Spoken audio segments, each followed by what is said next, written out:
Now, the US, Australia and others in the international community have called for a ceasefire in Lebanon. There are no signs of that happening. What do you think it would take for that to happen? Yeah, it would take, I think, a very decisive shift in favour of Israel feeling confident. It's been reported, and we can't really know this for sure, that Prime Minister Netanyahu was in favour of a ceasefire deal, but faced such back pressure from the far-right members of his cabinet who said they would leave the coalition if he went ahead with that, but he backed off and said that it wasn't discussed with him.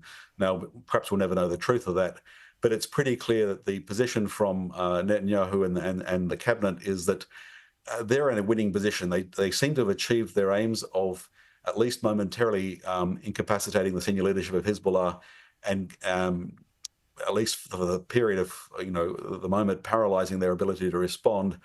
And so they're going to press ahead with the offensive. They've literally planned for this or hoped for this day for decades. They were last in southern Lebanon in 2006. They faced a 34-day war with Hezbollah. It wasn't decisive for either side. Hezbollah survived, so they said, look, we've won. Israel went home. That was just 6 years after leaving an 18-year occupation. Of course, that began in 1982 when Israel laid siege to Beirut, and that saw the birth of Hezbollah.